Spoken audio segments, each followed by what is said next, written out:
أستغفر الله وأتوب إليه. السلام علیکم ورحمۃ اللہ وبرکاتہ. لک الحمد یا اللہ، الصلاۃ والسلام علیک یا رسول اللہ، الصلاۃ والسلام علیک یا حبیب اللہ صلی اللہ تعالی علیہ وسلم. حضرات محترم، سلسلہ ہے سامعین کے سوال و جواب کا.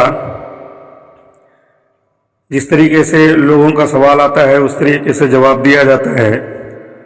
تو دوستو، ایک بھائی کا سوال ہے کہ نیند جو ہے وہ نواقض وضو میں سے ہے، یعنی اگر کوئی سو جاتا ہے، کسی کو نیند لگ جاتی ہے تو اس سے وضو ٹوٹ جاتا ہے.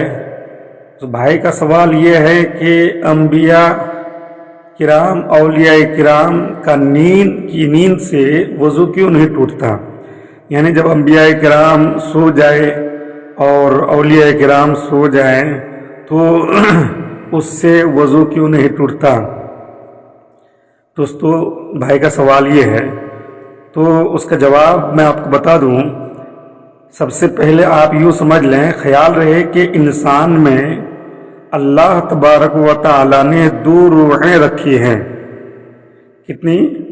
2 روحیں اللہ تبارک و تعالی نے انسان کے اندر رکھی ہیں. ایک روح سلطانی جس کا ہیڈ کوارٹر دماغ ہے، جس سے بیداری قائم ہے، اور دوسری روح جو ہے وہ روح حیوانی جس کا مرکز دل ہے، جس سے زندگی قائم ہے. مگر یہ دونوں روحیں جسم کی رگ رگ میں ایسی سرایت کی ہوئی ہیں جیسے انگارے میں آگ یا پھول میں رنگ و بو. اتنی بات سمجھ گئے؟ جسم میں سے روح سلطانی کے نکل جانے کو نیند کہتے ہیں، اور روح حیوانی نکل جانے کا نام کیا ہے؟ موت ہے. روح سلطانی نکل جانے کو نیند اور روح حیوانی نکل جانے کو موت کہتے ہیں. اولاً ہم اپنی اور مقبولان بارگاہ الہی کی نیند میں فرق دکھاتے ہیں. آپ یہاں پہلے اس فرق کو سمجھ لیجئے کہ ہماری روح سلطانی نیند میں جسم سے نکل کر جسم کو چھوڑ دیتی ہے، اور ہم نیند میں ایک دم غافل ہو جاتے ہیں، حتیٰ کہ نیند سے ہمارا وضو بھی جاتا رہتا ہے، کبھی احتلام بھی ہو جاتا ہے، اور ہماری خواب کا اعتبار بھی نہیں رہتا. ہمارا خواب کا اعتبار نہیں ہوتا ہے، اور ہمیں جو ہے نیند کی حالت میں اپنے تن بدن کا ہوش بھی نہیں رہتا.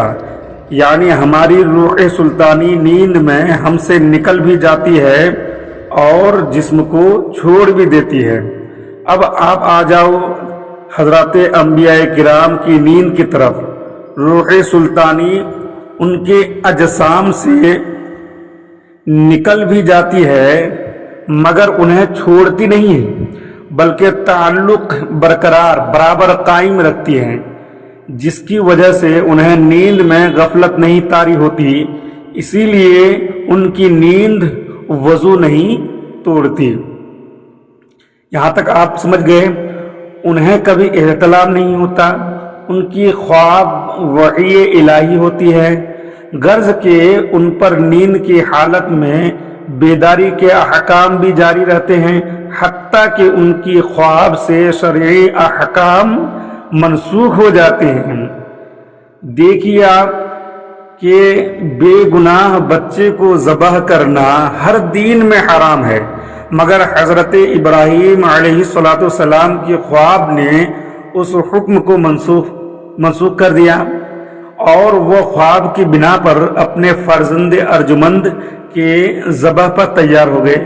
مگر اس کے باوجود انہیں سوتا ہوا بھی کہا جاتا ہے، اور ان پر بہت سے احکام جاگنے والوں کے جاری نہیں ہوتے.